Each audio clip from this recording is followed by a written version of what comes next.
Xo'p, bunga e'tibor berasizlar deganim mana bu e'tibor bersangiz mana bu yeri qalin bo'lib, o'zi отдельно bo'lib turibdi. O'shanga mana bu mana shunday qolipga kirgandek kiradi.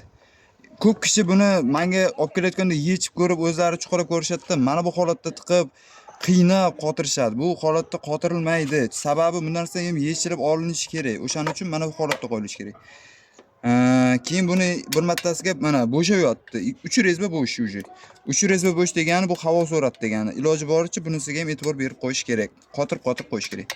Keyin buni yechgandan keyin ko'p kishi buni mana bu teshigini tepaga qaratib qo'yib yuborishadi, adashib. Chunki boltga ekkasini joyi tushaveradi. Buni mana bu teshigi pastga qaraydi. Sababi mana unda teshigi bor karburatorda. O'sha teshigi mana bu teshikka to'g'ri kelishi kerak. Davleni haydash uchun bakka davleni haydab, balinni haydaganning hisobiga benzin kirib keladi. Xo'sh, biz ketdik. Shu bilan bakka benzin quyamiz hozir. Karburatorni joyiga qo'yib, bir zavod qilib ko'rsatib beraman shu holatida. Menda qizil avtol yo'qligi uchun hozir dizmaslar qo'shdim. Menimcha 50 ga 40 mi 20 mi shu ahvol shunaqa bo'ladi. Xo'p. Karburator cho'tga ishlayapti. Bundan ortig'i bo'lmaydi. Xo'p, buni qotiramiz. Prokladka hech qachon esdan chiqmasin.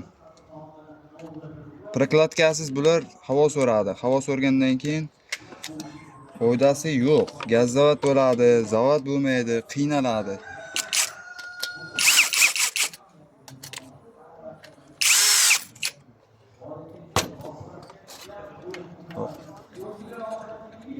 Hozir men sizlarga buni shu turishida zavod qilib ko'rsataman.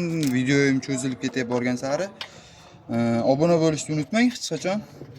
Bundan ham manfaatli qilishga harakat qilaman sizlarga. Uyda turib o'zlaring qo'llaring bilan remont qiladigan qilib usta qo'yishga ham tayyorman. Hamma uchun barobar. Simlari o'zi qora sim, qizil sim, ikkovi bir xil narsa. Joyiga ulasangiz bo'ldi. Kulchatil ochiladi bo'ldi. Buni hozir egasi menga buzib olib kelingan, shuning uchun rollari yechilib yotdi mana. 1-0. Birda qo'yiladi, yonadi. Bu narsa nima uchun kerak deydi ko'p kishi. Bu chala gaz bo'lib qoladi. Bizda hech qachon to'liq gaz berilmaydi. Mana bu yerga qarasangiz, e'tibor bersangiz, karburatorni yuqoridan olsangiz, mana bu e'tibor bersangiz ozgina ochib qoldi. Bunda esa mana chala gaz bo'lib turibdi. Bu oxirgacha bersangiz, mana bu to'liq mana bu yergacha boradi mana. E'tibor berdingizmi?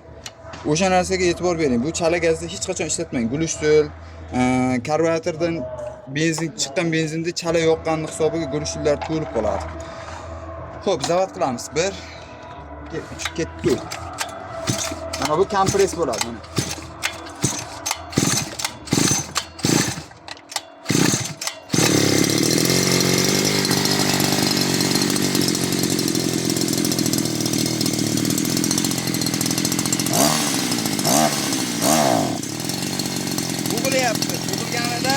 Biz albatta mana buni ochishimiz kerak, yopib qo'yishga.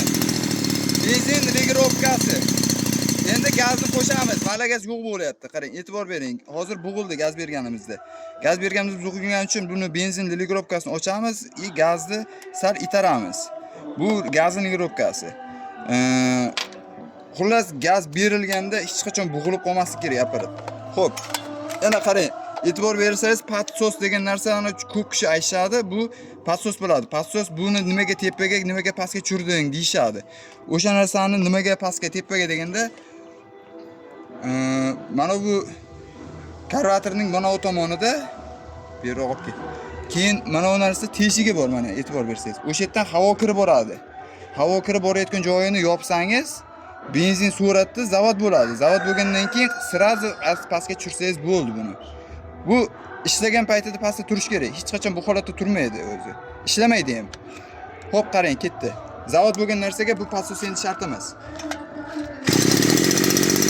Mana gazlarni to'g'irlaganda, soat qarang, e'tibor bering, gaz beraman.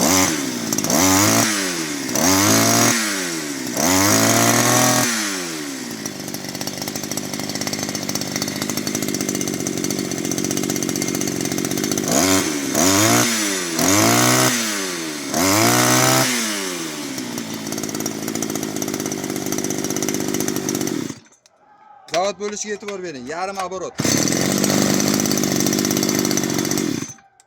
Zavod bo'lishiga e'tibor bering. Uzr oldim.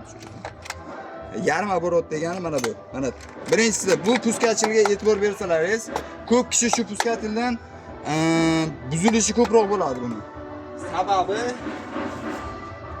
Sababi mana bu puskatilda ko'rsatyapman sizga. Simchali. Ikkita simi ichkaridagini qo'shish uchun buni birinchi salgina tortsangiz, bu ochiladi. Buniki ochilmayaptimi? Qotib qo'yganda buni. Xo'p, men hozir ko'rsataman.